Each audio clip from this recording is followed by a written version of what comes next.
Tener una vivienda digna y adecuada es un derecho reconocido en nuestra Constitución desde hace más de 40 años.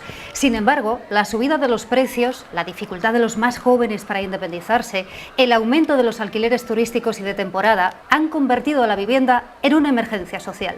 Y la ciudadanía reacciona con manifestaciones como esta en Madrid. Esto es imagen en directo de la convocatoria de casi 40 colectivos sociales con el lema "La vivienda es un derecho, no un negocio". Va a recorrer el centro de la capital, desde Atocha hasta la Plaza de Callao. Buenas tardes. Las reivindicaciones de la vivienda como emergencia social son claras. Soluciones a la subida de los alquileres, medidas contra la especulación inmobiliaria y la falta de un parque público. Hoy analizamos en qué punto está España, cómo se puede mejorar, cuáles son las medidas que ya hay y qué se plantea para el futuro. Los datos ya muestran la fotografía del estado actual del coste de la vivienda en nuestro país. El precio del alquiler en España, por ejemplo, ha subido más de un 10% en septiembre si lo comparamos con lo que costaba ese mes del año pasado. No en todos los territorios es lo mismo. Donde más ha subido es en la Comunidad de Madrid, un 16%, seguido de Extremadura con un porcentaje muy similar, un 15,9% más caro el alquiler que en 2023, y la Comunidad Valenciana, donde ha subido más de un 13%. En el lado contrario, ahí lo estamos viendo en el mapa, Navarra, La Rioja y Castilla-La Mancha con subidas que están entre un 6 y un 8%. Aunque con respecto a agosto el precio del alquiler ha bajado de forma ligera a nivel nacional y en hasta 12 autonomías, la Comunidad de Madrid no es una de ellas, y allí en el centro de la capital, en la manifestación, está Antonio Nieto, periodista del País. Buenas tardes, Antonio, que va a seguir esta manifestación a lo largo de toda la jornada, que, como estábamos comentando, ha sido convocada esa manifestación por casi 40 colectivos. Estamos viendo esa señal en directo donde va a estar un periodista del País siguiendo toda la convocatoria. A las 12 de la mañana, es decir, a esta hora, es la que está previsto que arranque. Desde ese punto de inicio, que está en Atocha, en el centro de Madrid, y van a ir recorriendo todo ese paseo hasta llegar al cruce de la calle Alcalá con Gran Vía, y según otros de los convocantes van a subir Gran Vía hasta llegar hasta la Plaza de Callao. Y allí, en ese punto, está el periodista del País, Antonio Nieto. Antonio, ¿cómo es el ambiente a esta hora? Hola Lorena, pues el ambiente lo podéis ver. La manifestación ocupa el primer tramo del Paseo del Prado hasta Atocha, que lo podéis ver al fondo. Nos encontramos ahora mismo en la cabecera, donde aquí los manifestantes sostienen esta pancarta de "La vivienda es un derecho y no es un negocio". Es uno de los lemas que llevamos escuchando en esta manifestación desde que se ha empezado a llegar la gente desde temprano. Han hablado de los organizadores, Sindicato de Inquilinos, Comisiones Obreras, UGT, y como sabéis el recorrido pasa por llegar hasta el edificio Metrópolis, cerca entre Gran Vía y Alcalá, entre la 1:15 y la 1:30. Se espera que lleguemos ahí, donde el actor Juan Diego Boto va a leer un manifiesto, y también los vecinos afectados por la línea 7 de metro, y también 2 vecinos de la Cañada Real, que como sabéis llevan 4 años sin luz. Todo esto se está ocurriendo ahora mismo en una cabecera, una manifestación que está comenzando a andar ahora mismo. Bueno, pues como nos está contando Antonio, esa manifestación que arranca justo en este momento, ahí lo estamos viendo en directo, y donde se va a hacer la lectura del manifiesto en ese cruce entre las calles Alcalá y Gran Vía, aunque hay otros convocantes que pues querían que esta manifestación llegara hasta la Plaza de Callao. Esta es la señal en directo, y están previstas, por cierto, próximas convocatorias en otras ciudades como Málaga y Valencia. La vivienda, ya lo estamos viendo, se ha convertido en una de las principales preocupaciones de la ciudadanía, y en un problema con diversas aristas y muchos factores que afectan a personas de pueblos y ciudades de toda España. Y hoy El País publica un especial, un esfuerzo por entender la situación de la vivienda, que cuenta con muchísima información y casos especiales. Se puede leer en la edición impresa y ver también en la web. Ahí lo estamos viendo, esta es la edición digital que se puede leer en elpaís.com, este especial de la vivienda, la gran crisis, donde van a poder encontrar un análisis con con diferentes expertos y periodistas de este periódico, como ven, el diagnóstico, donde se van a poder encontrar, por ejemplo, cómo está el estado actual de la vivienda con datos y con diferentes análisis y protagonistas de este gran desafío que es la vivienda, como por ejemplo en esta parte destacada de este especial, donde van a poder ver los rostros de esta emergencia, de la crisis de la vivienda, con diferentes vídeos en vertical, con diferentes personas que están afectadas por la vivienda desde diferentes puntos. Y por supuesto también los expertos han respondido a las preguntas de los lectores y ahí se puede ver las medidas que plantean y cuáles son otras de las soluciones que se plantean en múltiples artículos, como están viendo en este completísimo especial que se puede leer hoy en El País en la edición impresa y que también se puede ver, como estamos viendo ahora mismo en pantalla, en la edición digital, incluso con piezas tan completas como esta, donde se pueden ver datos para entender cómo se lleva a cabo las soluciones y cómo está ahora mismo el problema de la vivienda. Y en este especial han participado, como decimos, muchos periodistas de este periódico del País y vamos a ver cuáles son algunas de las conclusiones con José Luis Aranda, coordinador de este especial. Con esta cobertura especial, para mí lo más interesante es que al final somos capaces de ver el problema de la vivienda en toda su magnitud, ¿no? El especial recorre el diagnóstico, poniendo especial énfasis en la vivienda de protección oficial. En España no hay casi vivienda protegida y esto es un problema y una diferencia respecto a otros países porque no tenemos colchón para amortiguar la crisis. También en los rostros, especial incidencia en los jóvenes, en migrantes, en grupos de población que están ahora mismo en una situación muy complicada y que posiblemente lo vayan a estar más porque es un problema que se va cronificando.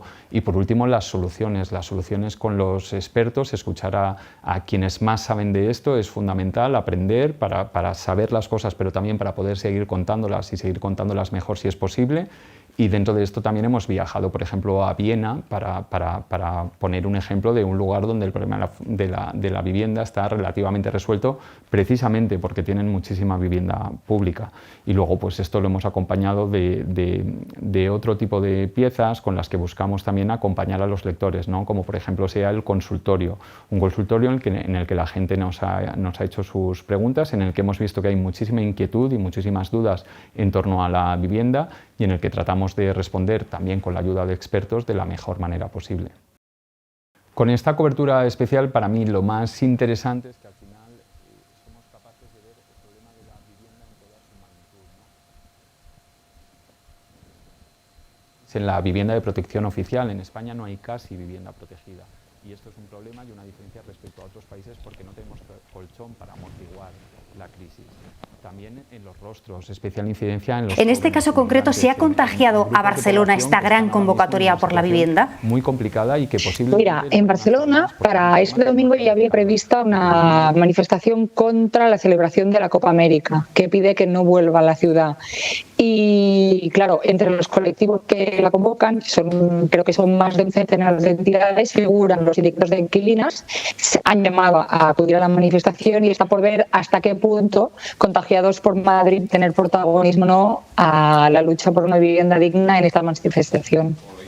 Clara, en este reportaje tú has investigado precisamente el movimiento de la vivienda y cómo ha evolucionado en los últimos años y a lo largo también de este tiempo cómo han hecho numerosas convocatorias también en Cataluña. ¿Cuáles son las principales conclusiones de esa evolución de este movimiento? La conclusión que sacamos cuando analizamos los movimientos sociales muchas veces es que son un termómetro de lo que está ocurriendo, porque muchas veces van por delante, siempre van por delante de la legislación porque están intentando resolver problemas que están antes en la calle que en las instituciones. Entonces, el gran movimiento por la vivienda en Barcelona empieza justo antes de la crisis, cuando entonces el lema era no vas a tener una casa en la puta vida porque los jóvenes en plena burbuja no podían acceder. De ahí estalla la burbuja, la gente empieza a quedarse en paro y surge la PA y a continuación después del gran movimiento de la PA que sale de Barcelona, en el 17 también en Madrid, empiezan a surgir los movimientos por unos alquileres dignos, porque en el momento en que la gente no se pudo comprar vivienda y la desahuciaban, se tuvieron que mudar al mercado de alquiler y empezaron a subir los alquileres. Clara, entonces, en esa evolución habéis visto que en este año concreto y también desde hace tiempo la reivindicación principal, al menos en Cataluña, está centrada ahí, en los alquileres y en la dificultad de acceder a esos precios más asequibles. Claro, es el gran tema, es el temazo. Lo que pasa es que Barcelona tiene una excepción respecto al resto, bueno, Barcelona y Cataluña respecto al resto de España, que es que nosotros hemos tenido regulados los precios del alquiler. Hubo una ley en 2020 que estuvo vigente durante 18 meses, en la cual se contuvieron las rentas no subieron en las zonas tensionadas, pero que son las donde hay más dificultad para acceder a una vivienda, pero coincidió con la salida de la pandemia y la crisis posterior y nunca vamos a saber del todo cuánto hubo. Los precios se desplomaron, pero nunca sabremos cuánto hubo de pandemia, de crisis, de lo que no podían pagar las familias y cuánto de regulación. Y entonces, ahora sí podemos evaluar esto. Desde el mes de marzo pasado, Cataluña es la única comunidad autónoma que se ha acogido para regular los alquileres de acuerdo a la ley del derecho a la vivienda de 2023 y ya tenemos los primeros datos, que son los del segundo semestre, y hemos constatado que los alquileres caen un 5% de media en Cataluña, pero ¿qué ha pasado? Que hay muchos caseros que para esquivar a esta regulación se han ido al alquiler de temporada, que son alquileres cortos, que esquivan la contención de los precios. Entonces, aquí en Cataluña vamos como un par de pantallas por delante y están bajando los precios, pero el tema es que la oferta también se está reduciendo y ahora mismo es este problema. Clara, como bien decías, Cataluña es una de las comunidades o la comunidad que sí está aplicando esa regulación de los precios en las zonas tensionadas, que el último dato que se ha actualizado en estos últimos días es que hay hasta 271 zonas tensionadas que concentran el 90% de la población en Cataluña. ¿Va esta región, esta autonomía, por delante de otras también en la regulación, en las medidas con respecto a la vivienda? Sí.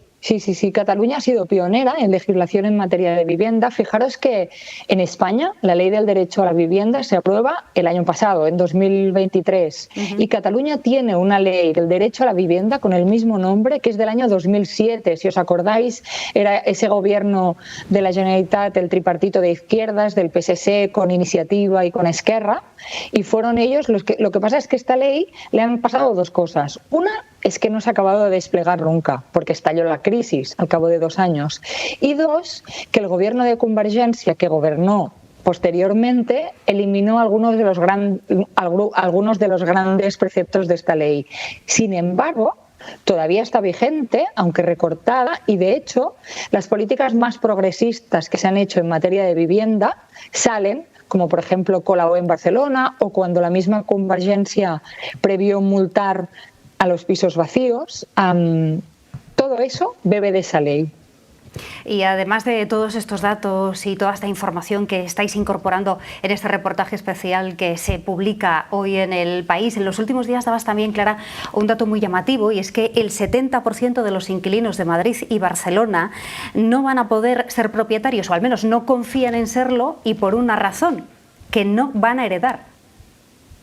Claro, la herencia es uno de los accesos. Siempre hablamos del acceso a la vivienda, el acceso a la compra, que los jóvenes no tienen una entrada porque son precarios, pero hay otra fórmula de acceder a la vivienda de propiedad históricamente en este país, que es la herencia. Y entonces es un estudio de un instituto de investigación que se llama IDRA, en catalán es Institut de Recerca Urbana, de Investigación Urbana, y a través de una encuesta cualitativa y cuantitativa a más de 1.000 personas en Madrid y más de 1.000 personas en Barcelona, les preguntan si van a heredar, y un 70% no va a heredar.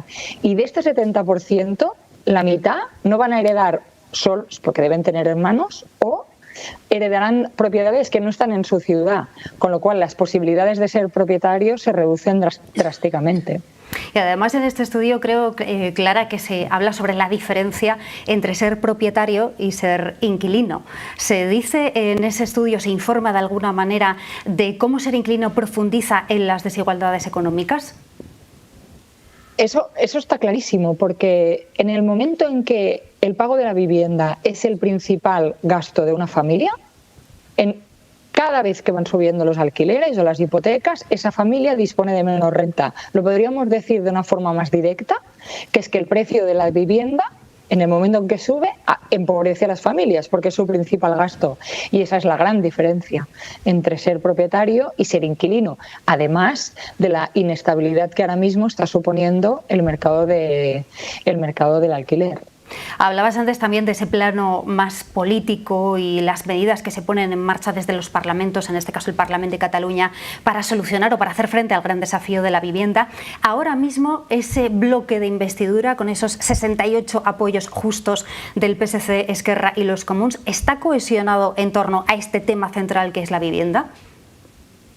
Ahora, como te explicaba antes, de que vamos 2 pantallas por delante, ahora el gran tema es cuándo y quién regula el alquiler de temporada. Porque es una cosa que quedó pendiente antes de las elecciones últimas autonómicas. Esquerra había presentado un decreto ley que no le apoyaron ni Junts ni el PSC porque no veían que tuviera la seguridad jurídica suficiente, porque entendían que lo iba a tumbar, que alguien lo llevaría al Constitucional y se iba a tumbar. Y entonces Illa se ha comprometido, muy presionado por los comunes y por Esquerra, por ese bloque de investidura, a regularlos. Lo que pasa es que no acaban de aclarar si van a esperar esa comisión de trabajo que está regulándolo en el Congreso, en el Ministerio, o si se va a regular desde la comunidad autónoma. Clara, entonces la vivienda sí se prevé que vaya a ser un tema central de esta legislatura, ¿no? Totalmente. Pues muchas gracias por tus claves y por la explicación en el plano de Cataluña de cómo está funcionando y el estado actual de la vivienda y las medidas que allí se están poniendo en marcha ya desde hace años. Clara, muchas gracias. Gracias a vosotros. Y esta semana se ha celebrado el debate de política general en el Parlamento de Cataluña, como estábamos hablando, y la vivienda ha estado en el centro de manera muy destacada y además con un anuncio importante de ella. Per aquest motiu, us anuncio un nou programa d'habitatge públic del Govern amb l'objectiu de construir 50.000 habitatges públics en els propers anys fins al 2030. 50.000 habitatges públics fins a l'any 2030. Amb una inversió de la Generalitat anual de 1.100 milions d'euros anuals. 4.400 milions d'euros, tot augmentant. No hi haurà cap comunitat autònoma a data d'avui que inverteixi més diners que la Generalitat de Catalunya en matèria d'habitatge. Bueno, son las comunidades autónomas las encargadas de aplicar parte de la legislación de la vivienda y en concreto ese límite a los precios, porque depende de las autonomías declarar las zonas tensionadas en las que luego se debería aplicar ese tope a los alquileres. Cataluña, como estamos contando, es una de las que sí lo está haciendo, pero hay otras muchas que no. Y hablamos de una ley de vivienda a nivel nacional que ya está aprobada desde la pasada legislatura. Paula Chouza, periodista del País, buenas tardes.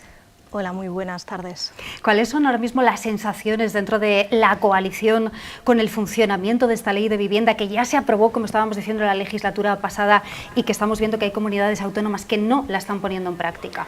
Pues efectivamente en la coalición hay frustración, pero diría que es una frustración que viene fundamentalmente del socio minoritario de la coalición, de Sumar. Se quejan por un lado de que las comunidades pues, no hagan lo suficiente, pero también se quejan de que el Ministerio de Vivienda no regule.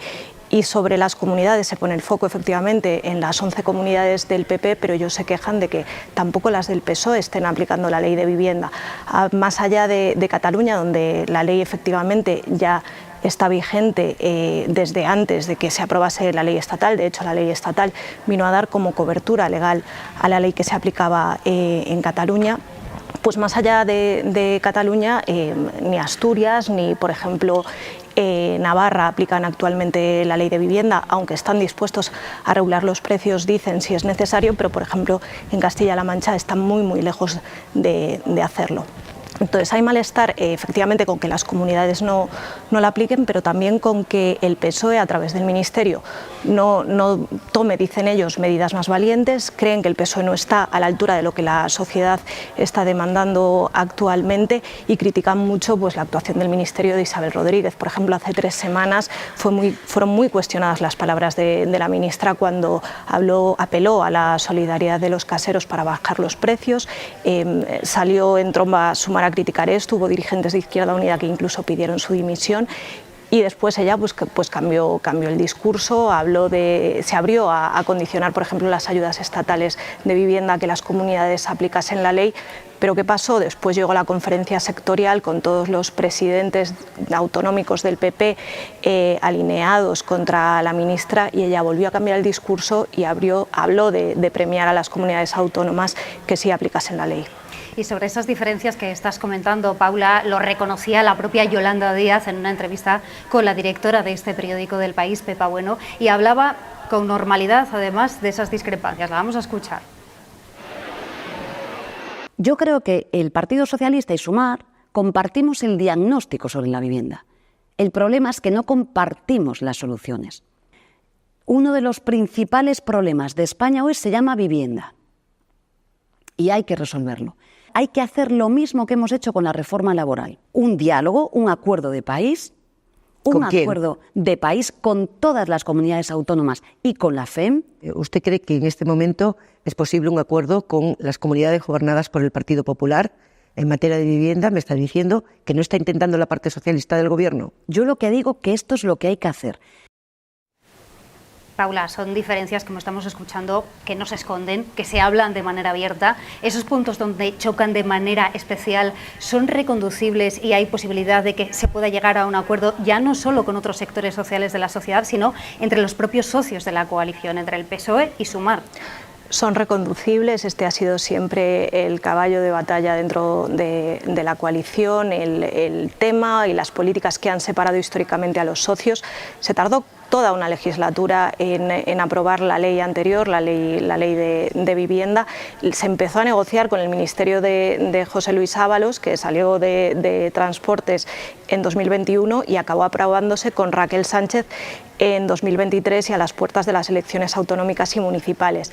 Es reconducible, pero es cierto que PSOE y Sumar plantean modelos diferentes. El PSOE siempre ha puesto mucho más el énfasis en la construcción de parque público de vivienda o, por ejemplo, en las bonificaciones fiscales o en los avales a la compra de hipotecas. Sumar habla directamente de la intervención estatal de los precios o la intervención autonómica para regular y para conseguir bajar pues, los precios de los alquileres. Ahora mismo ponen también mucho el énfasis en la posibilidad de que los fondos estatales de vivienda se condicionen a la aplicación de esa ley y también quieren regular el alquiler turístico, el alquiler de temporada y el alquiler por habitaciones que digamos quedaron pendientes en la ley estatal de vivienda, como explicaba antes Clara.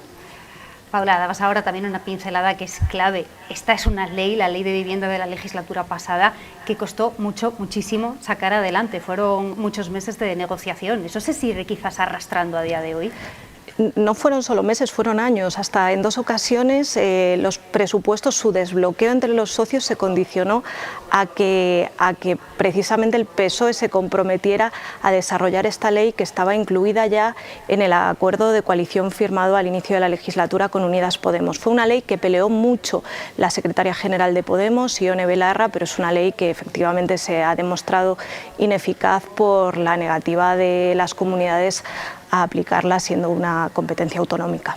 Y además Sumar, en el caso de esta convocatoria, que ahí seguimos viendo esta señal en directo de la manifestación que se está produciendo en el centro de Madrid, se ha sumado y en los últimos días animaba a acudir a esta manifestación.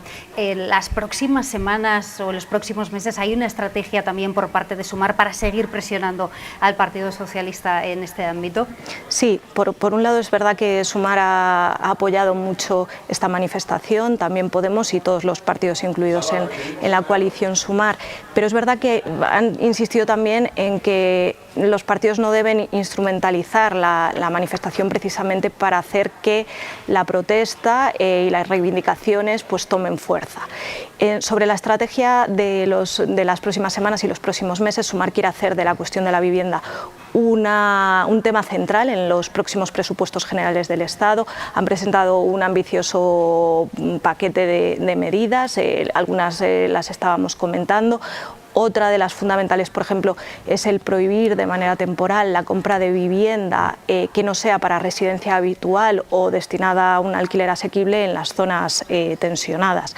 Esto sumado a subir el IVA de los alquileres turísticos, por ejemplo, como decíamos, la regulación de los alquileres de temporada y de habitaciones, pues son una parte de las demandas fundamentales de Sumar. En el plano parlamentario está pendiente también la comparecencia de la ministra de Vivienda, de Isabel Rodríguez. La habían pedido los nacionalistas de Esquerra, de BNG, de Bildu. Sumar presionó y parece que finalmente podría comparecer a petición propia en la semana del 21 de octubre. Más allá de esas declaraciones y esos pasos públicos que, Paula, nos estás detallando muy bien, ¿cómo están las relaciones ahora mismo en la coalición? ¿Son buenas? Y también con respecto a esto, porque sí que hemos visto avisos públicos también contundentes. Desde Sumar se le ha dicho al Partido Socialista, a Sánchez, que no se equivoque de rumbo con respecto a esto concreto de la vivienda. Aún así, y a pesar de estas diferencias, las relaciones entre el PSOE y Sumar ahora mismo son buenas. ¿En qué punto están?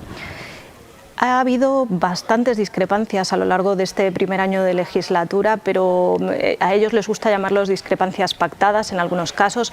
Hay una necesidad también de cada partido de digamos, afianzarse en sus posicionamientos. En el caso de Sumar todavía más evidente porque llevan un año sin presupuestos generales del Estado, tienen dificultades para sacar adelante sus políticas y necesitan también reafirmarse frente a su electorado. El tema de la vivienda es un tema que al votante de Sumar, que es joven, que también es urbanita, en las ciudades es donde más ha subido el precio de la vivienda y de los alquileres, pues necesitan, digamos, que mostrar precisamente cuál es su papel y empujar al socio y hacer ver que esa es su tarea dentro de la coalición. Más allá de eso, las relaciones y las discrepancias tienen un tono, sobre todo las discrepancias, tienen un tono muy diferente al que tenían la legislatura pasada con Podemos, donde parecía que la coalición se rompía prácticamente casi todos los meses.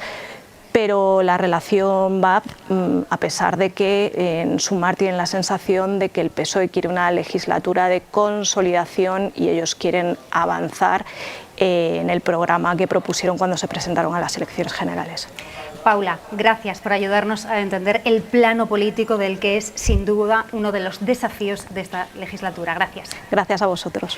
La situación de los jóvenes es complicada de manera especial en el plano de la vivienda. Necesitarían, atención a este dato, el 108% de su sueldo para vivir solos. Es decir, lo que cuesta la vivienda supera en 80 euros lo que ganan quienes tienen entre 16 y 29 años, porque su salario mediano está en torno a los 1.000 euros. Son datos estos del Consejo de la Juventud de España sobre el último semestre de 2023. Y allí en esa manifestación y con una persona joven afectada está Antonio Nieto, periodista del País. Adelante. Hola Lorena, pues estamos aquí con Lucía, que tiene 34 años, y le hemos preguntado a ti, Lucía, ¿cómo te afecta el problema de la vivienda? Bueno, básicamente yo no me he podido ir de casa de mi madre hasta los 32 años, que se dice pronto, y directamente he tenido que pasar de eso a vivir con mi pareja y un amigo para entre los tres poder dividirnos los gastos y todo, porque si no es totalmente imposible. O sea, ¿ha sido una de las razones por las que has querido compartir piso? Claro, o sea, yo estoy encantada de vivir con ellos, pero no he tenido la elección, porque además está muy ligado, y esto hay que decirlo muy claro, a la precariedad laboral. Entonces, el hecho de ir teniendo contratos temporales que se van acabando, que no sabes cuándo vas a encontrar el siguiente, eso te impide absolutamente poder tener un mínimo proyecto con los precios del alquiler que hay en Madrid, que están totalmente fuera de lo racional. Lucía, hemos visto manifestaciones en Málaga, también en otras ciudades, por ejemplo, contra los pisos turísticos. ¿Por qué ahora? ¿Por qué se ha tardado en salir a la calle por este problema? Buena pregunta. Yo creo que hay una acumulación, que hemos llegado ya a un punto en el que tener que gastarse, como es el caso de Madrid, más del 60% de tu sueldo en un alquiler, no es soportable, ¿no? Entonces se han empezado a buscar todos los responsables de que esto ocurra, que tiene que ver con que las leyes de vivienda no sirven, con que las leyes que paran los desahucios tampoco sirven, con todos los pisos turísticos y toda la especulación que hay de grandes fondos, de la banca, etcétera, que nos van expulsando de nuestros barrios y de nuestras casas incluso, claro. Pues este es el caso de Lucía, que se fue a vivir, que estuvo viviendo con su familia hasta los 32 años y que ahora se ve obligada, en cierta medida, a compartir piso también. Antonio, ¿cómo sigue la manifestación? Lo vemos en esa señal en directo, que sigue avanzando en su recorrido con normalidad, ¿no? Sigue avanzando con normalidad, vemos muchísimo ambiente, vamos despacitos, vamos andando un poquito y luego nos paramos con esos mismos lemas que hemos ido escuchando desde el principio. La vivienda es un derecho, no es un negocio, se va repitiendo por todos los rincones de esta manifestación, que avanza despacio hasta Cibeles y después acabará, como sabéis, en el edificio Metrópolis. Pues seguimos pendiente de esa señal en directo y de Antonio, que desde allí nos va a seguir contando perfiles diferentes que muestran la cara de ese problema de la vivienda en nuestro país. Y no es solo la dificultad para el alquiler, también los obstáculos para pagar una hipoteca o siquiera tener la posibilidad de plantearse comprar una casa. Hay un dato muy revelador. En 2024 se ha producido la mayor subida del precio de la vivienda nueva desde el estallido de la burbuja inmobiliaria en 2007. Es ese 11,2% de incremento con respecto a 2023 que estamos viendo en ese grafismo. Los pisos de segunda mano son los que se han encarecido más de un 7% y encadenan 10 años seguidos de subidas. De media, como estamos viendo, la vivienda ha subido un 7,8%. Ana Torres, periodista del País, buenas tardes. ¿Sí, me oís? Ana, ¿me escuchas, verdad? Sí, sí. Te escucho perfectamente, yo también ahora. Muchas gracias por estar en este programa especial centrado en la vivienda, uno de los grandes desafíos de nuestro país. Ana, has participado también en ese reportaje especial que, como estábamos contando, se puede leer en la edición impresa y también ver en la edición digital, con numerosos vídeos, además de personas afectadas como las que estamos escuchando en directo. Y Ana, veíamos ahora un colectivo que está muy afectado, que es el de los jóvenes, pero no solo.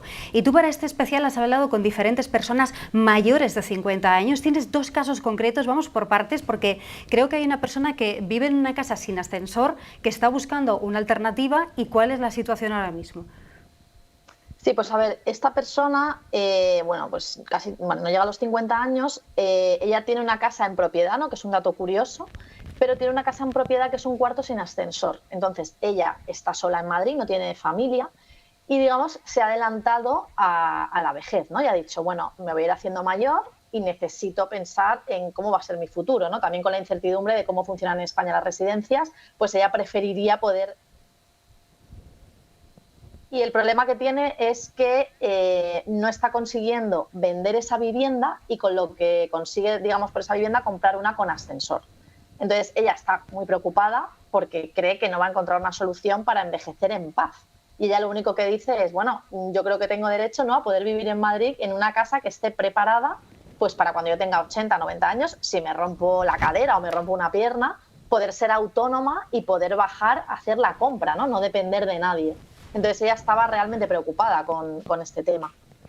Hay otro caso, también hay uno de los perfiles que se pueden ver en vídeo hoy en elpaís.com, el de una mujer que dice que puede vivir de alquiler gracias a que sus hijos le ayudan a pagar ese alquiler, porque con lo que recibe de la pensión es prácticamente la totalidad de lo que le cuesta el alquiler. Y tú conoces también un caso parecido de una persona mayor que se ha tenido que ir a vivir con su hijo, ¿no? Sí, este caso es una mujer que no llega todavía a los 60 y hace unos años le subió tanto el alquiler. Ella vive en una ciudad que es Elche, Alicante, y ella, bueno, pues también se queja, ¿no?, de que allí los precios son prohibitivos en una ciudad como esa, de 230.000 habitantes. Entonces ella, a la inversa, ¿no?, de lo que sucede en la mayoría de los casos, ella ha tenido que pedir a su hijo que la acoja. Y bueno, pues lleva 4 años viviendo en casa de su hijo, que tiene 38, su hijo sí ha tenido la suerte de poder comprar, y ella, claro, no es esa combinación entre cierta tristeza, ¿no?, y por otro lado, pues se siente bien porque tiene una solución, ¿no? Pero son casos también bastante dramáticos, ¿no?, de cómo una mujer ya de 60 años tener que acudir a su hijo para poder encontrar una solución a la vivienda. Voy a incorporar a la conversación a Óscar Rodríguez, politólogo. Buenas tardes. Kaixo, buenas tardes. Gracias por estar en este programa especial también y escuchando, Óscar, estos casos que hemos visto a lo largo del programa, lo que nos está contando Ana. La vivienda es uno de los grandes retos, uno de los grandes desafíos que debería afrontar la política en esta legislatura. Desde luego, disponer de una vivienda a un precio asequible es lo que marca la diferencia entre poder vivir o tener que sobrevivir. Esto me parece claro. Querría empezar con dos datos positivos, ¿no? O dos hechos positivos, casi son los dos únicos que se me ocurren, ¿no? El primero es que la vivienda forma parte hoy de la conversación o de la discusión. Leí esta mañana, cogía El País, tengo casi 50 años, llevo un montón de años leyendo El País y no recuerdo una portada con la vivienda a 4 columnas tan impactante como la que he visto esta mañana, ¿no? De modo que el hecho de que forme parte de la conversación ya es un gran avance y es una noticia positiva. Y la segunda cuestión positiva que destacaría sería que los poderes públicos, pues parece que quieren actuar. Indistintamente del color, los poderes públicos, cada uno con su óptica, parece que quieren actuar sobre este problema. Y esto es un hecho, imprescindible, porque como decía, no es lo mismo poder vivir que tener que sobrevivir.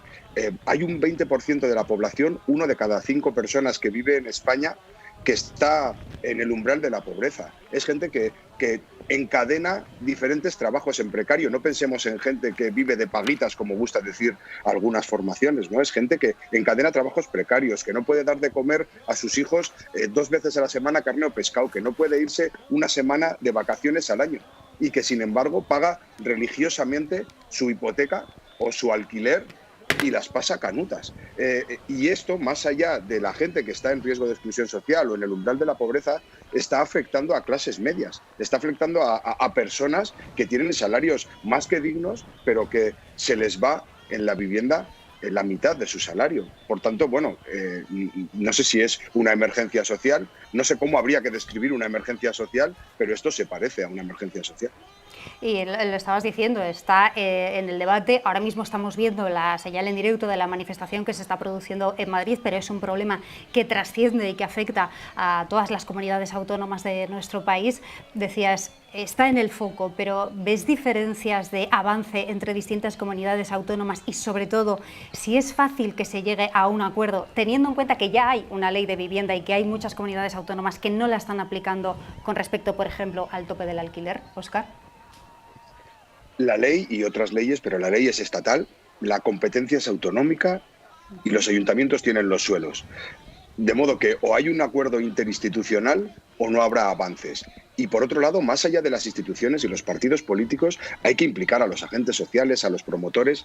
Mira, una iniciativa muy interesante se llevó aquí en el País Vasco a cabo hace, apenas un par de meses, que fue la primera medida que puso en marcha el consejero de Vivienda en cuanto tomó posesión del cargo, que fue convocar el Pacto Social por la Vivienda, compuesto por eso, diferentes formaciones, pero también agentes, promotores, etcétera, para definir, para perimetrar el problema, ¿no? De modo que, claro, hace falta, hay diferencias entre autonomías, hay legislación de diferentes ámbitos, pero lo que es imprescindible es un acuerdo. Y en torno a lo que hacer, porque claro, decía antes la vicepresidenta, ¿no?, que hay acuerdo en el diagnóstico, pero no en torno a lo que hay que hacer. Yo la principal crítica que tengo, y creo que es muy compartida por mucha gente, es que entremos con dogmatismos en esta materia. Ella decía, acababa ese reportaje con Pepa Bueno que habéis puesto, decía, yo lo que digo es lo que hay que hacer. Pues creo que eso es precisamente de lo que hay que huir. Hay que huir del paradigma de que la derecha defiende unas ideas y no va a cambiar y la izquierda defiende otras y no va a cambiar. Porque esto no se arregla con una única medida o con un único prisma. Hay que darle a todos los frentes a la vez. O sea, se trata de ayudar a la gente que no puede acceder a una vivienda, pero también de construir más vivienda. Y eso no necesariamente tenemos que asociarlo hoy con la dimensión que tiene el problema a la izquierda o a la derecha. Es que los países occidentales crece más la compra como inversión que la compra como vivienda habitual. De modo que hay un hilo que cada vez es más gordo que une la inversión y la vivienda. Se ha convertido en un activo financiero y ese hilo tan gordo tenemos que cortarlo porque si no acabará ahogando al bebé, acabará ahogando a nuestra gente joven y hay muchas medidas que se pueden poner en marcha y no solo una. Leía el otro día en Portugal que están directamente quitando los impuestos directos a la gente joven ante el éxodo, el éxodo no, digamos la fuga de personas jóvenes que se están yendo del país.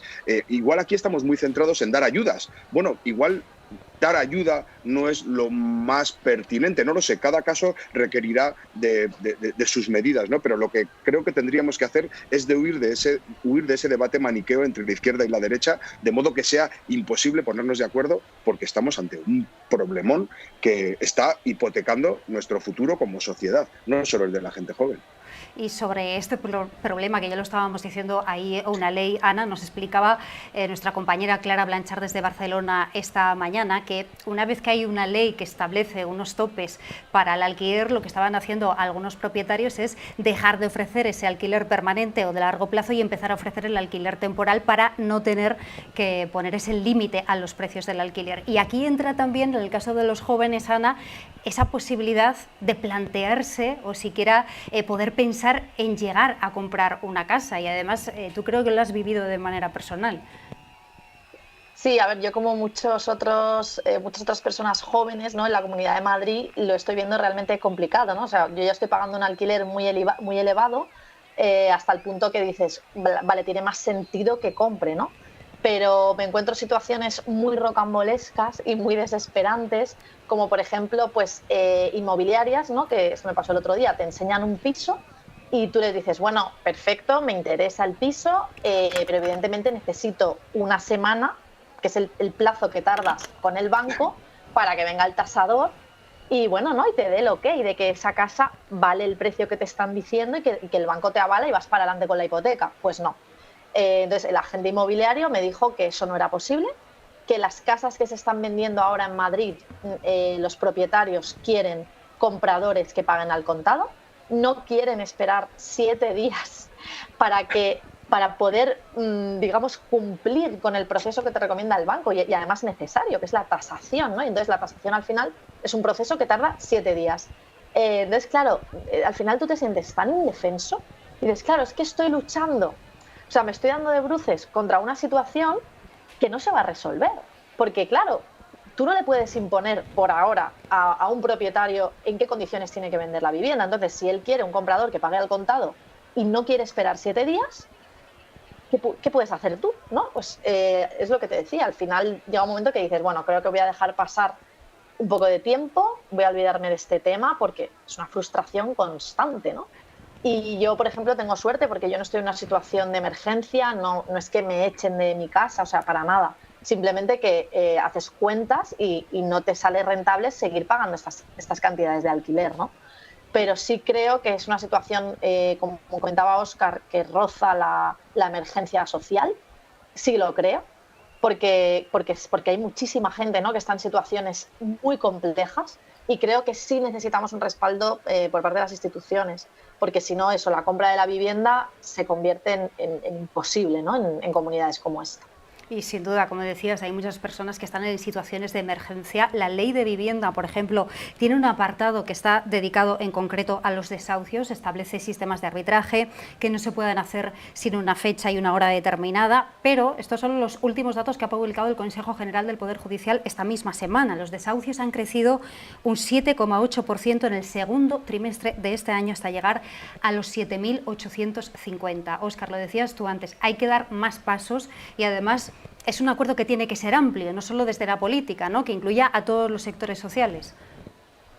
Absolutamente, porque como describía Ana, efectivamente esto está ahogando a las rentas bajas, por supuesto al conjunto de las personas migrantes, está ahogando a las personas jóvenes indiscutiblemente, pero está ahogando a muchas rentas medias. Por lo que comentábamos antes, es que se ha convertido en un activo financiero y es un hilo cada vez más gordo.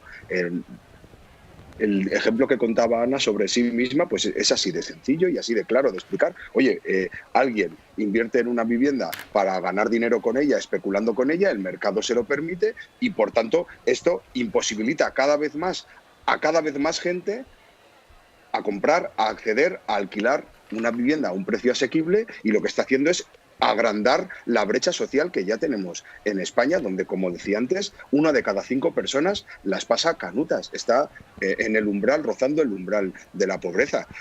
Y si a eso le añadimos nuestro hecho diferencial, ¿no?, con relación al resto de los países occidentales donde crece la compra de vivienda como inversión, nuestro hecho diferencial es que encima tenemos un turismo, un peso del turismo en el Producto Interior Bruto muy grande, de modo que la presión sobre los precios es mayor. De modo que o se toman medidas inmediatas o esto es todo un llamamiento a que la gente se vaya de aquí, particularmente la gente joven. Contaba antes el caso de Portugal y yo lo veo clarísimo. Ellos están tomando medidas a la desesperada, pero porque ya son el país de Europa que más personas jóvenes exporta al resto del mundo, ¿no? Entonces, bueno, sí, no sé si coincidirán todos los partidos políticos, todos los agentes sociales en que esto es una emergencia, pero creo que hay un gran consenso social en que esto es una emergencia y que hay que actuar ya desde diferentes ópticas. Óscar, ¿y cómo valoras lo que llegó a plantear la ministra de Vivienda, que hace unos días lo que dijo es dejar sin ayudas a todas aquellas comunidades autónomas que no estén aplicando la ley en cuanto a los topes al alquiler? Luego cambió un poco el discurso y fue premiar a las comunidades autónomas que sí cumplieran esa ley. ¿Cómo valoras esta postura? Bueno, esto es un poco como con los adolescentes o como con los niños, ¿no? Yo creo que es mucho mejor los incentivos que los castigos, creo, por establecer ese paralelismo. En todo caso, de lo que hay que huir es de la razón absoluta, es de los dogmas absolutos, lo que escuchaba antes a la vicepresidenta, ¿no? Yo lo que digo es lo que hay que hacer. Pues mira, seguramente si tú tienes muy claro lo que hay que hacer, igual estás equivocada. Cuando tenemos un 100% de seguridad en torno a que tenemos la razón, seguramente estaremos llamados al error y a la equivocación, porque esto no va de que la izquierda quiere proteger y la derecha quiere construir, porque hay consejerías socialistas en España que están abogando por combinar ambas políticas, proteger y ayudar y construir de manera masiva, lo anunciaba ella esta misma semana, y por tanto lo que haría falta es romper ese paradigma clásico y empezar a hablar de nuevas ideas o de nuevas soluciones, porque hay posibilidad cuando se declara una zona tensionada, como se está haciendo, por ejemplo, en Euskadi o en Cataluña, donde ya se está viendo un impacto en los precios, declaras una zona tensionada, ahí hay diferentes actuaciones que se pueden hacer de la mano de los ayuntamientos y de la mano de las comunidades autónomas. Todos vemos la cantidad de lonjas vacías que hay en nuestras ciudades. Miles y miles de lonjas vacías. Así que el problema no es de espacios, el problema es de acuerdos. Óscar, Ana, gracias por vuestro análisis y por vuestra mirada sobre la vivienda. Gracias a vosotros por la invitación, Agur. Bueno, lo que recomiendan los expertos es esto: destinar como máximo el 30% del sueldo al pago del alquiler. En la realidad está bastante lejos de cumplirse. En 2023 el pago del alquiler se llevaba hasta el 43% del salario para una vivienda de unos 80 metros cuadrados. Es lo que se estima un informe de Infojobs y Fotocasa. Antonio Nieto sigue en la manifestación con una madre y una hija. Cuéntanos cuál es la situación, que nos cuenten ellas también. Hola Lorena, pues seguimos hablando con protagonistas, estamos con Carmen, con Mike. Las dos le afecta más o menos de la misma manera el problema de la vivienda. ¿Por qué? Pues a mí en mi caso me afecta porque no me puedo ir de casa de mis padres, tengo 27 años y a día de hoy sigo compartiendo piso con mis padres. Aquí tenemos a la otra parte de la historia, a la madre. Maya, ¿a ti qué te parece que tu hija no se puede independizar? Hombre, pues me da mucha pena porque es una persona que ya tiene edad para independizarse. Yo no la he hecho de casa, pero evidentemente me apetecería que hiciera su vida, que formara una familia, que se independizara, que se formara como persona, como hemos hecho en nuestra generación, que nos costó muchísimo, pero lo conseguimos. Ahora lo que vemos es que la gente joven no se puede ir de casa. Si se va en unas condiciones muy precarias y bueno, y yo también reivindico la parte de los mayores que se van a tener que marchar de sus casas de toda la vida porque están invadidos por los pisos de alquiler y es insostenible, inviable. Entonces es las dos partes por las que yo vengo aquí, por mis hijas y por el resto. Me gusta esto, que quede claro que no la estás echando de casa. No, para nada, ojalá estuviera mucho tiempo porque egoístamente me apetece, pero también quiero que se forme, que salga, que viva que vivan lo mismo que hemos vivido otras generaciones. Una última pregunta muy rápido, porque estábamos hablando en el programa que la recomendación es que se destine el 30% del salario a la vivienda. Tú, Carmen, ¿qué estás viendo en la zona donde quieres vivir? ¿Qué precios estás viendo? Pues en la zona del barrio Príncipe Pío rondan los 1.500 el alquiler, entonces pues básicamente es el dinero que gano. Sería destinar el 100% de mi sueldo en un alquiler, cosa que no puedo porque entonces no comería y no viviría, así que pues eso. Pues muchas gracias. Esto es una madre y una hija que a las dos le afecta el mismo problema, están ahora mismo condenadas a vivir juntas. Gracias, Antonio. ¿Cómo discurre la manifestación? ¿Sigue con normalidad? Lo estamos viendo en la señal en directo, ¿no? ¿Sigue avanzando? Sí, Lorena, sigue avanzando con normalidad. Todavía no hemos llegado a la Plaza de Cibeles, pero no queda mucho. Seguimos viendo esta imagen con esos lemas, bajemos los precios, también reclamando una huelga de alquileres. Sabemos que es una de las de los mensajes que se ha ido lanzando desde los organizadores, y todavía, de momento, Lorena, la manifestación en calma sigue con normalidad. Y personas, además, Antonio, de diferentes edades y familias que han acudido a esta convocatoria, ¿verdad? Eso es, Lorena. Yo creo que es el reflejo de un problema que afecta de forma transversal a muchas capas. Estamos viendo todo tipo de personas que no se pueden independizar, otras que pagan mucho. Pues un reflejo también de lo que sacábamos en el país, esos protagonistas, de estos afectados por la crisis de la vivienda, un problema transversal con 1000 casos, como podemos ver en esta manifestación. Bueno, pues nos lo está contando Antonio en directo desde allí, desde esa convocatoria en Madrid, con el foco en la vivienda que afecta a todo el país. Es la respuesta social a este problema de la vivienda, que en el plano político se están poniendo medidas, pero que algunas comunidades, que son las que tienen las competencias, no están aplicando, por ejemplo, en cuanto a los topes del alquiler. Y en la confrontación política frente a las medidas que plantea el Gobierno, el Partido Popular presentaba en estos últimos días su propio plan de vivienda, porque cree que las medidas del Gobierno no están funcionando. Feijóo. Los jóvenes tienen todo el derecho a aspirar a comprar una vivienda, y nosotros no tenemos ninguno a decirles que lo que le toca a su generación es resignarse. Por ello, les confirmo que ante la incompetencia legisladora que estamos sufriendo en España, hemos elaborado un plan nacional de vivienda que intenta aportar soluciones de verdad. Soluciones probadas en otros lugares y que anteponen la evidencia a la ideología. Que la vivienda es un problema para la ciudadanía en España lo refleja no solo manifestaciones en distintas ciudades como la que estamos viendo en Madrid, y desde hace meses también en otras ciudades. También el último barómetro del CIS. Si la pregunta es ¿cuál es el principal problema que existe en España?, las personas encuestadas lo ponen en el 6º lugar, pero sube al 4º puesto si de lo que se habla es del problema que les afecta de manera más personal, solo seguido por la crisis económica y los problemas económicos, la sanidad y la calidad del empleo. Esto es lo que refleja el sentir de los encuestados del último barómetro del CIS, que ha sido publicado en el mes de septiembre. Anabel Díaz, periodista del País, y Mario Laurrea, profesora de Derecho Internacional y de la Unión Europea. Buenas tardes a las dos. Hola, buenas tardes. Anabel, ¿está la política, o ha empezado la política esta legislatura, centrada en hacer política, en poner soluciones a asuntos tan fundamentales como los que estamos viendo ahora mismo, la vivienda? Bueno, Lorena, la política tenía muchos frentes en este curso, muchos frentes. Lo que ocurre es que ya puede ponerse las pilas en esta materia. Decía Feijóo, que ha sido presidente de una comunidad autónoma durante 14 años, que hay algunos lugares en los que ha dado resultado medidas que ellos van a poner. Así, bueno, en los países nórdicos hay ejemplos. La ciudad de Viena es un modelo, yo creo que desde la Segunda Guerra Mundial o más, o desde antes, porque siempre tuvo la pátina socialdemócrata, a pesar de que en el resto del país tuvieran tintes más conservadores como ahora. Digo esto porque Viena es un modelo que yo creo que es una referencia que nos sirve. Y decía, insisto, Feijóo, que no es un tema de ideología.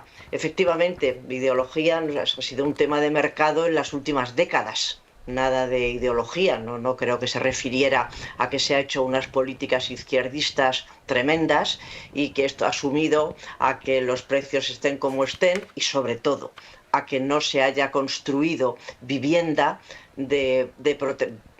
con fines sociales, de protección social, ni para alquilar ni para vivir. Yo recuerdo una conversación no hace muchas semanas en el Senado con un grupo de alcaldes. Sabéis que hay muchos alcaldes que son senadores, hay una compatibilidad y ese hilo funciona, senador autonómico y por parte de una comunidad autónoma, no de elección directa. Bien, y lo que nos decían a un grupo de periodistas, estábamos en un terreno oficioso, no de declaraciones, que es que a los promotores la vivienda de alquiler subvencionada no les interesaba, que era muy complicado. Recuerdo perfectamente los aspavientos cuando decían que no les merecía la pena, y tampoco los incentivos que desde las administraciones se podrían dar. Entonces era un cuello de botella que yo creo que a partir de esta manifestación, bueno, nosotros en el periódico, evidentemente en El País, estamos muy concernidos con el asunto, y creo que también las administraciones a partir de ahora también. Creo que el día de hoy, 13 de octubre, puede ser un punto de inflexión. Mira, Anabel, nombrabas el caso de Viena en ese especial sobre la vivienda que se puede ver en cualquier dispositivo a nivel digital, también en la edición impresa, en portada, un especial con muchísimos datos, completísimo, con muchísimo análisis. Uno de los focos es Viena, precisamente, y nuestro compañero Marbasets de Barcelona se centra especialmente en Viena, así que cualquiera que nos esté viendo, que es corresponsal en Alemania, puede leerlo en la edición impresa o en la digital. Mariola, ¿cómo lo ves tú? Porque es verdad que las primeras semanas sí que veíamos una parte de la política, ¿no?, un poco más propositiva, hablando de temas de la vivienda, de la conciliación. Luego hemos visto en estos últimos días que hemos vuelto un poco a la polarización. ¿Cómo ves este inicio de curso y si realmente se puede centrar la política en hacer política?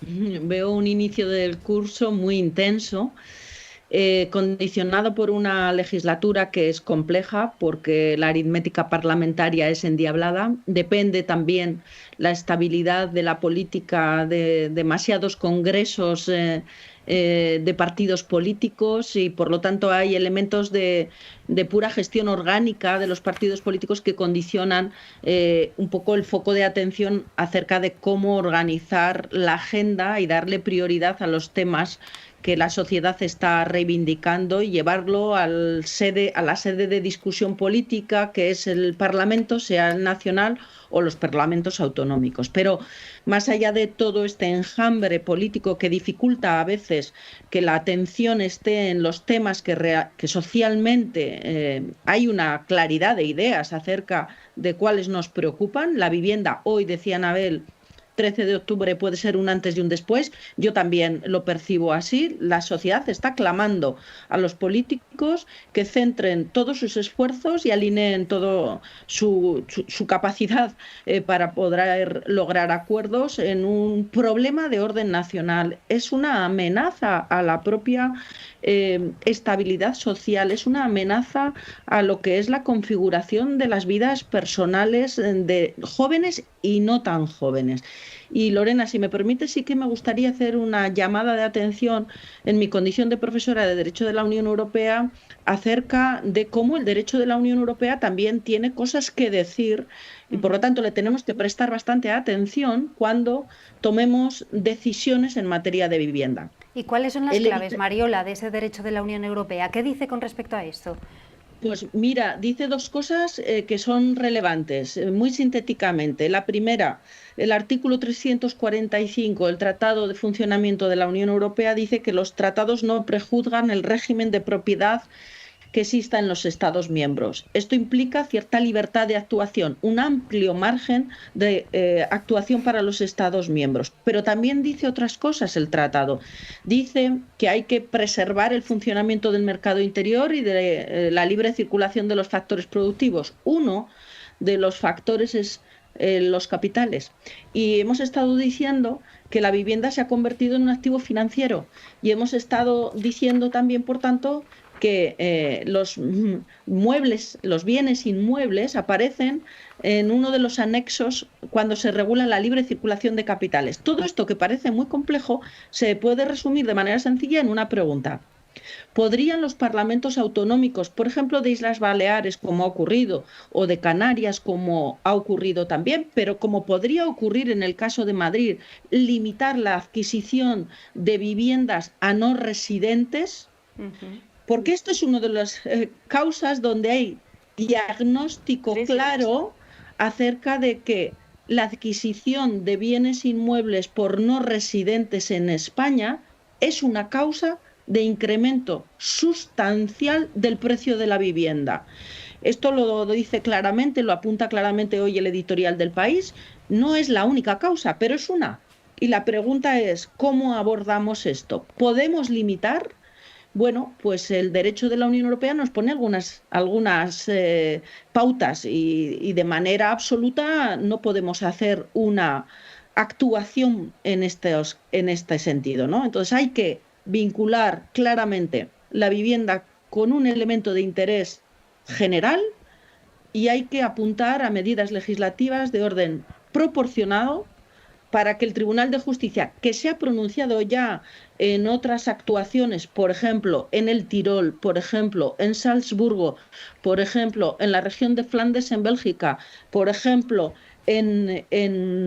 en otros lugares, en ocasiones ha permitido ese tipo de intervenciones, exigiendo, por ejemplo, que los que adquieran un bien inmueble, aunque no sean residentes, tengan la obligación de residir en el país durante unos años determinados, o incluso condicionando la adquisición a la situación de residencia. Es decir, el derecho de la Unión Europea da margen para abordar este aspecto concreto de la problemática de la vivienda, la adquisición de vivienda por no residentes, muy localizada esta problemática en zonas de España. En Baleares se han tomado medidas, en Canarias se han tomado medidas, pero no ignoremos que en Madrid este aspecto es otro problema serio. La cuestión es, ¿podemos hacerlo conforme al derecho de la Unión Europea? La respuesta es sí, pero tenemos vincularlo con la idea de interés general y tenemos que tomar medidas que sean proporcionales. Mariola, gracias por abrir el foco, no solo a nivel autonómico, sino a nivel de la Unión Europea y ayudarnos a entender también lo que se está diciendo desde el derecho comunitario. Ahora vuelvo enseguida con vosotros porque tengo que irme en directo a la manifestación donde sigue Antonio Nieto, que está con el Sindicato de Inquilinos e Inquilinas. Adelante, Antonio. Sí, Lorena, estamos con la presidenta del Sindicato de Inquilinas, con Valeria Racu. Hola, Valeria, gracias por atendernos. Hola, gracias. Presidenta, no, portavoz, perdón. Portavoz del Sindicato de Inquilinas, que te quería preguntar primero, ¿está siendo un éxito la convocatoria? ¿Cuánta gente estimáis que ha venido? No, estamos claramente ante una manifestación histórica. Hoy las primeras estimaciones están en 150.000 personas, pero algunas personas dicen que tal vez seamos más, o sea que tendremos que esperar a los datos oficiales. Pero claramente hoy es un día histórico, hoy marca un antes y un después. Hoy estamos cambiando de ciclo político en cuanto a la cuestión de la vivienda y ante esto hay tres mensajes muy claros. Los caseros y la patronal tienen que aceptar que ya su impunidad no vale, los gobiernos y los políticos tienen que aceptar que ya se les ha acabado el tiempo y las personas que vivimos de alquiler tenemos que darnos cuentas de que somos miles, somos millones y si nos organizamos tenemos mucho poder. ¿Cómo esperáis que se materialice ese punto de inflexión? ¿Qué creéis que es el próximo paso? Bueno, pues ante nada, o sea, lo primero de todo es decir que si los alquileres siguen subiendo, vamos a dejar de pagarlos. O sea, es que no aguantamos más, vivimos ahogadas, la mitad de nuestra nómina se va en alquiler, no llegamos a fin de mes, no dormimos por las noches. Entonces, si siguen subiendo los alquileres, vamos a dejar de pagarlos y no va a haber juzgados, policías ni matones que nos puedan desahuciar a todas las que vamos a organizarnos para ello. Segundo, ante los políticos y los gobiernos, lo que tienen que hacer sí o sí es, de una vez por todas, asumir responsabilidades. Por eso exigimos la dimisión de la ministra de Vivienda, que se vaya de una vez por todas a su casa, una de las múltiples que tiene, que claramente defiende el rentismo. Y por último, claro, caminando hacia esa huelga de alquileres, cuando decimos de que tenemos mucho poder, que si nos organizamos tenemos más poder que cualquier político o cualquier casero, es porque vamos a caminar a la huelga de alquileres. Mañana empieza ese proceso. ¿En qué caso esa huelga de alquileres pondría en problemas legales a los inquilinos? Bueno, pero es que cuando una persona deja de pagar, tiene un problema legal y tiene un problema contra su casero.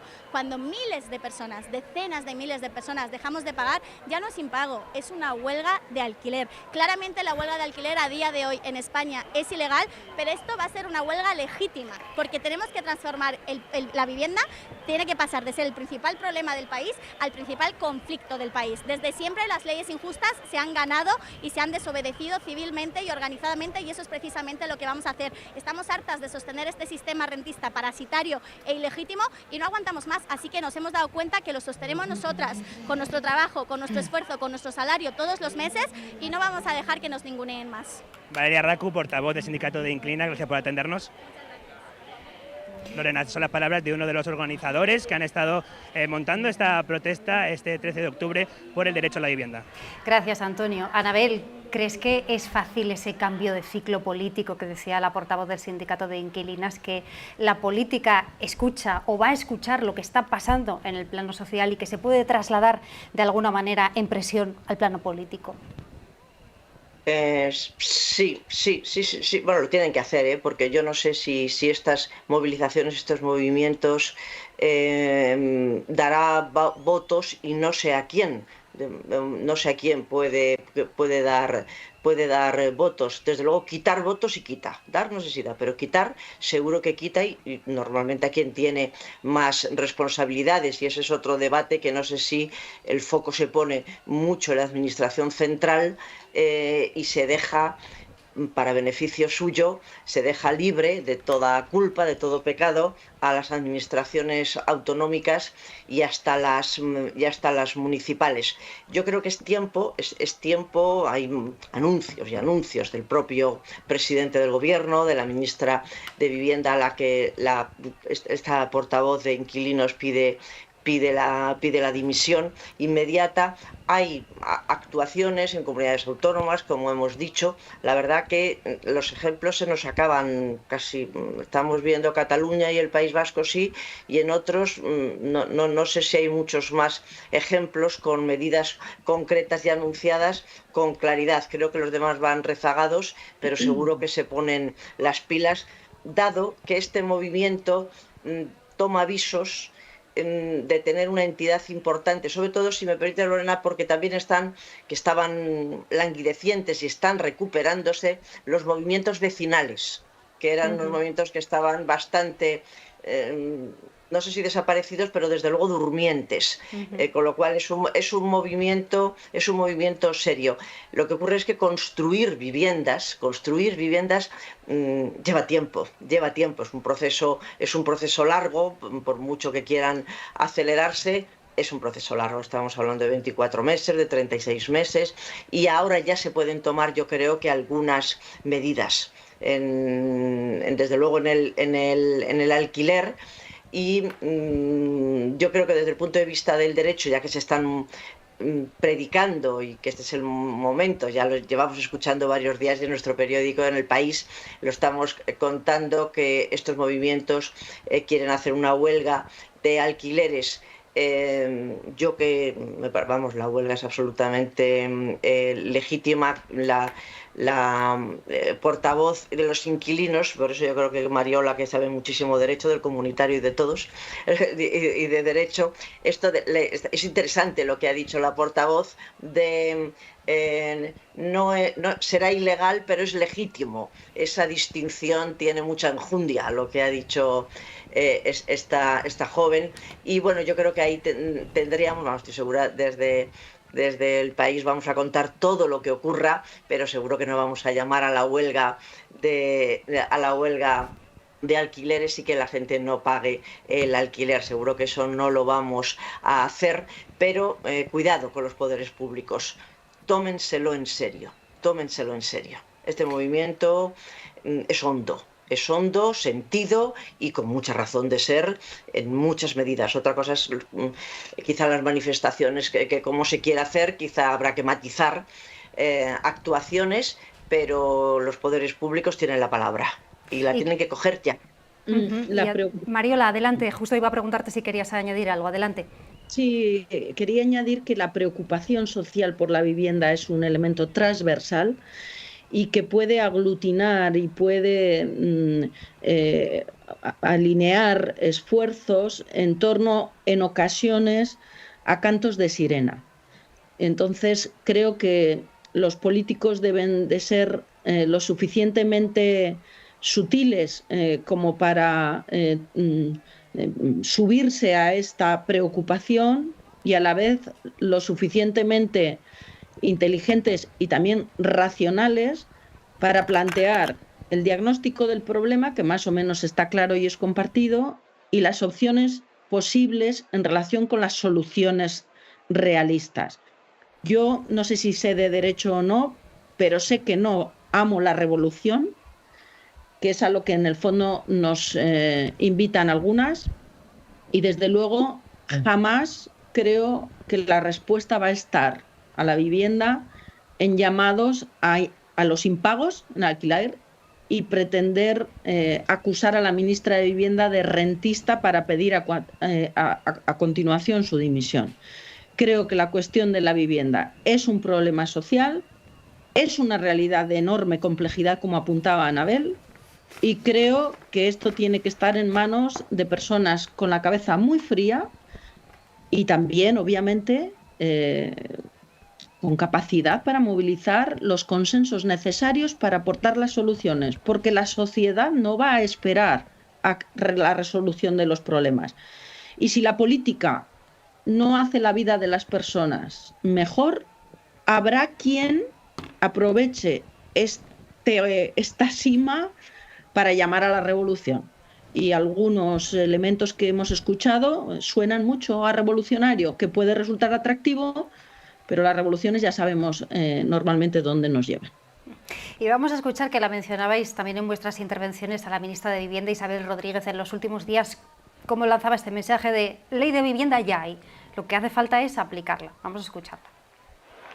Esta mañana hablábamos de ello, la necesidad de que todas las administraciones implementemos, multipliquemos nuestros recursos en materia de vivienda. Desde luego es mi deseo, así lo reclamo a las comunidades autónomas, la necesidad de colaboración entre todas las administraciones. Vamos a tener un lugar precioso para abordar lo que será la conferencia de presidentes, la colaboración, la financiación, la regulación, tan importante como decía también la alcaldesa, en esas zonas donde hoy existe una mayor tensión, mayor demanda social, que a través de la regulación, de la implicación de todas las administraciones públicas consigamos que bajen los alquileres, que los propietarios puedan con mayor seguridad poner sus viviendas en alquiler. Es un objetivo prioritario.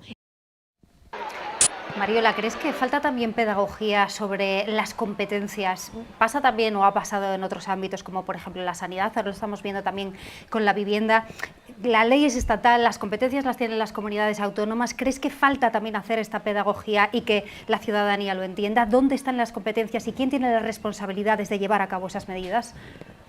Bueno, como buen Estado federal que somos, o con vocación federal, aunque expresamente esta palabra no aparezca en nuestra Constitución, claro que falta pedagogía, falta explicación acerca de que estamos hablando de una materia en la que intervienen distintos niveles de gobierno para poder actuar, tanto, digamos, la administración a nivel nacional como la autonómica, en algunos elementos incluso la local, y desde luego la dimensión de la Unión Europea, que es la que en la que he puesto el foco de atención en mi primera intervención.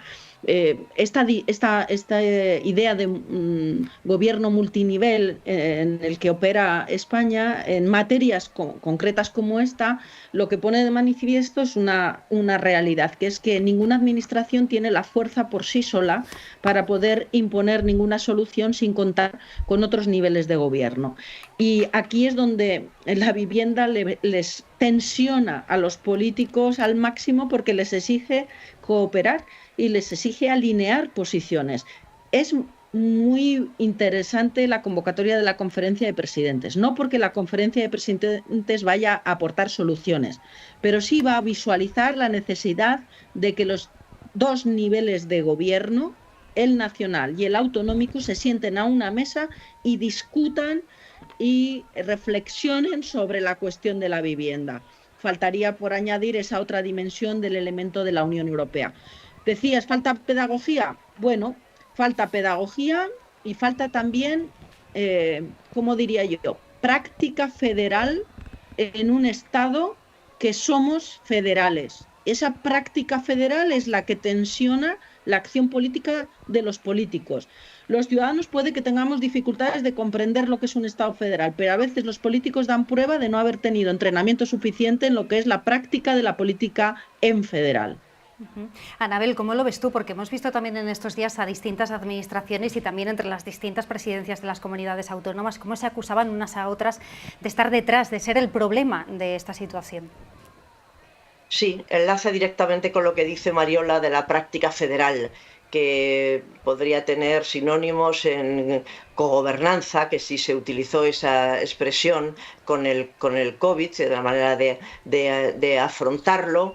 Entonces no hay, por supuesto, no hay lealtad institucional, como también sería uno de los elementos importantes de la práctica federal. No hay lealtad institucional porque el partidismo ahora mismo lo mueve y lo llena todo.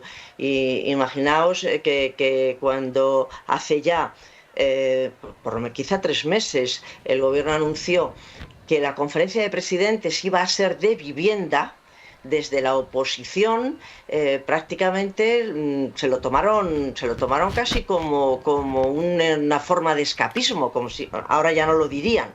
No hay que hablar de financiación autonómica, por otra parte también hay algún vínculo en eso, pero quiero decir que no se le dio importancia, incluso se afeó al gobierno que fuera a plantear la vivienda como tema monográfico de la conferencia de presidentes. Y esto no hace tanto, fue antes del verano, quiere decir que no había esa conciencia, que ahora sí se han apuntado todos a tenerla y cada uno con sus propuestas, pero vamos a ver que sean, no digo pragmáticas, sí, pragmáticas, con ambición, pero realistas.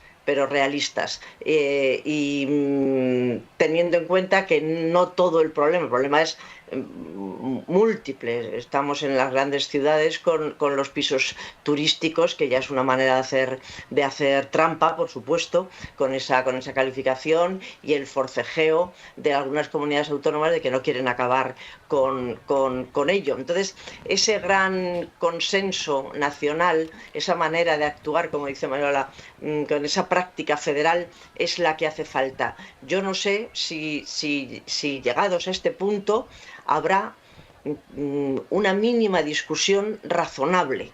Ya en el Congreso puede ser, aparte del monográfico de la conferencia de presidentes, pero ya empezar a trabajar en serio. Yo sí veo algunos gobernantes autonómicos, no digo si por devoción, por vocación, por miedo, por temor, pero sí les veo que en las últimas semanas hay conciencia de que esto no puede seguir así, no puede seguir así. Y lo nombrabas también ahora, Anabel, uno de los focos del debate está en el alquiler turístico y de temporada y cómo impacta esto en quienes residen de forma habitual en las ciudades o en los pueblos. Tanto que, según el último informe de Idealista, las familias que buscan un alquiler permanente en España en estos momentos encuentran un 33% menos de viviendas que las que había en el mercado hace 5 años. Y a la vez que pasa esto, la oferta de alquileres de temporada se triplica. Y hemos visto en los últimos días también como Junts, que es socio de investidura del gobierno, votaba en contra de regular el alquiler de temporada. También aquí Junts va a jugar un papel importante y el gobierno tiene que tener cuidado con tener bien amarrados los votos que tiene el Congreso. Sí, Junts en este sentido tiene un comportamiento pues quizá como lo hubiera tenido antes de todo el procesismo, y es pues más inclinado a posiciones conservadoras y de derechas, y entonces poner cualquier coto al mercado sin llamar a ninguna revolución no le parece bien. Hombre, ahora lo ha camuflado con invasión de competencias, que esto siempre da mucho juego. El decir que es que el Estado invade competencias da mucho juego cuando no se quiere hacer nada o no se quiere decir nada. La verdad que se lo tiene que hacer mirar, que dicen en Cataluña Junts, qué actuación tiene con la vivienda, porque en Cataluña precisamente hay una enorme sensibilidad y yo creo que el gobierno de Salvador Illas se ha dado cuenta que bueno, me parece que es una de las primeras medidas que va a tomar, que es la de la construcción de vivienda a precio asequible, y me parece que Junts tiene que tener mucho cuidado en el Congreso, desde posiciones, pues desde la propia Esquerra hasta Más Madrid. El PSOE, como de momento, pues prefiere no enfrentarse directamente con Junts porque también los necesita, pero desde posiciones de izquierdas directamente a Lorena se les ha dicho: no veis que es que son muy de derechas y no quiere hacer nada que pueda incordiar al mercado con mayúsculas, pero socialmente Junts que también ha demostrado en muchas etapas de la historia que tiene pegado el oído al sentir social, creo que debe ser cuidadoso con su actuación en relación a la vivienda. Pero decía Mariola al empezar nuestras intervenciones, que es que hay unos congresos el 29 de noviembre que van a determinar muchas cosas.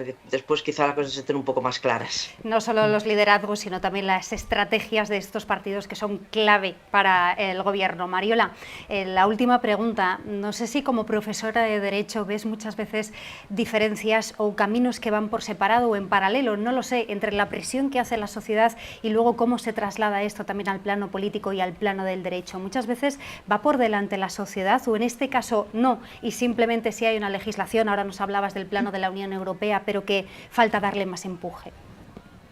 Bueno, yo creo que la sociedad, obviamente, o mejor dicho, el derecho no deja de ser un instrumento de ordenación social.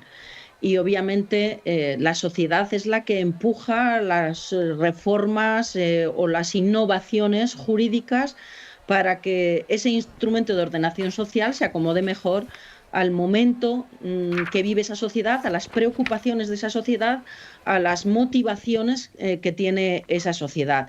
Entonces, digamos, es un diálogo, ¿no? Y es un diálogo constante. Pero en España, y me permito, si quieres, Lorena, terminar así, creo que tenemos una sociedad mucho más audaz, mucho más que abraza mejor los cambios, que nuestra estructura institucional, jurídica y política, que creo se asienta y está en una posición, digamos, más conservadora en lo que es la necesidad de acomodar nuestra arquitectura institucional, jurídica y política a los nuevos desafíos que tenemos en la sociedad. Pasa con vivienda y pasa con cualquier otro tema que abordemos. Sin ir más lejos, la Constitución es otro de las arquitecturas que yo creo que están claramente superadas por los debates y por las problemáticas sociales. Da igual si tomamos la financiación singular de Cataluña o si tomamos los mecanismos de cooperación horizontal que tienen que garantizar el buen funcionamiento de un Estado federal, por conectarlo todo con los temas de los que estamos hablando hoy en este programa. Mariola, pues muchísimas gracias. Anabel, a ti también por participar en este programa, y siempre es un gusto que nos ayudéis a entender lo que está pasando, en este caso en el plano político, en el plano del derecho, en el plano de la Unión Europea con respecto a la vivienda. Gracias de verdad a las dos.